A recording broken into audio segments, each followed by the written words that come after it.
गांव का एक बहुत ही प्यारा परिवार था जहां चार बहुएं मीना, रीना, सीमा और टीना अपने सासू माँ के साथ रहती थी।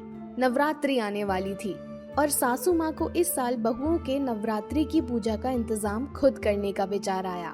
सासू माँ ने अपनी चारों बहुओं को बुलाकर कहा, बेटियों, इस बार नवरात्रि की पूजा तुम चारों मिलकर करोगी। देखो, सब कुछ अच्छे से करना। माँ दुर्गा का आशीर्वाद हम सबको मिले और घर में सुख समृद्धि आए। मीना, जो सबसे बड़ी बहू थी, बोली, सासू माँ, आप चिंता मत कीजिए, पूजा एकदम फर्स्ट क्लास होगी। रीना, जो खाने पीने की शौकीन थी, बोली, बस माँ, प्रसाद में गुलाब जामुन और पूरी का इंतजाम मैं कर दूंगी। पूजा एकदम शानदार होगी। सीमा, जिसे साफ सफाई का बहुत शौक था, वो बोली, पूजा से पहले घर की सफाई मैं खुद कर दूंगी, एक भी धूल का कण नहीं बचेगा। टीना, सबसे छोटी और स्मार्ट बहू, बोली, और मैं डेकोरेशन संभाल लूंगी, ऐसा सजेगा कि सब वाह वाह करेंगे। सासू माँ ने संतोष की सांस ली और मन ही मन सोचा, चलो देखती हूँ ये चारों कैसे मिलकर पूजा करती हैं। नवरात्रि का पहला दिन आ गया। सुबह होते ही सब बहुएं अपने अपने काम में लग गईं। मीना पूजा की थाली सजाने में लगी थी, पर तभी रानी आकर बोली, अरे दीदी, प्रसाद में ये तुम फल क्यों रख रही हो? गुलाब जामुन रखो ना, माँ दुर्गा को भी मीठा पसंद है। मीना ने आंखें तरेरी और बोली, रीना, फल तो पूजा में जरूरी होते हैं, गुलाब जामुन तुम अपने गुलाब के बाग में जाकर खाओ। रानी ने मुंह बनाया और बोली, हाँ, मैं तो बस सुझाव दे रही थी। उधर सीमा अपने झाड़ू पोछे में इतनी तल्लीन थी कि हर जगह सफाई कर रही थी। टीना ने सजावट के लिए दीवार पर फूलों की माला टांगने की कोशिश की, लेकिन सीमा ने उसे रोका। अरे, ये क्या कर रही हो? पहले ये जगह साफ होने दो, फिर सजावट करना। टीना नाराज होकर बोली, दीदी, अगर तुम इसी तरह सफाई करती रही तो मैं कब सजावट करूंगी? पूजा खत्म हो जाएगी और यहाँ माला ही नहीं लगेगी। दूसरे दिन रानी को गुलाब जामुन बनाने की जिम्मेदारी दी गई थी। उसने सोचा, आज तो गुलाब जामुन ऐसा बनाऊंगी कि सब उंगलियां चाटते रह जाएं। लेकिन गुलाब जामुन बनाते समय वो मोबाइल में खो गई। सीमा पास से गुजरी और देखा कि रानी गुलाब जामुन के बजाय अपने फोन पर रील देख रही थी। सीमा हंसते हुए बोली, क्या बात है, रील देख रही हो या गुलाब जामुन बना रही हो? रीना चौंकी। अरे दीदी, ये सोशल मीडिया भी बड़ा धोखेबाज है। एक रील देखने बैठी थी और देखो 3 घंटे बीत गए।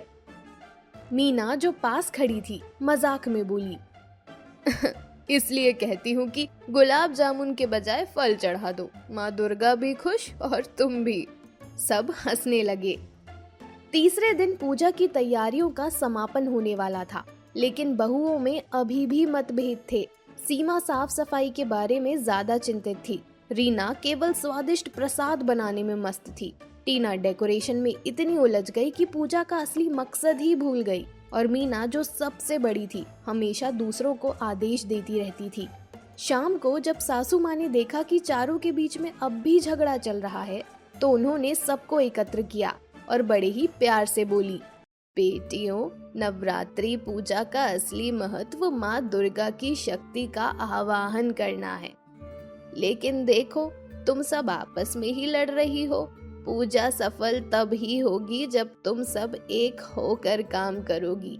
माँ दुर्गा ने भी महिषासुर का वध तब ही किया था जब उन्होंने सब देवताओं की शक्ति को अपने अंदर समाहित किया था। ठीक वैसे ही जब तुम चारों एक हो जाओगी तो ही पूजा सफल होगी। सासू माँ की बातों से बहुएं कुछ सोचने लगी। अगले दिन सबने अपने मतभेद भुलाकर साथ काम करने का निर्णय लिया।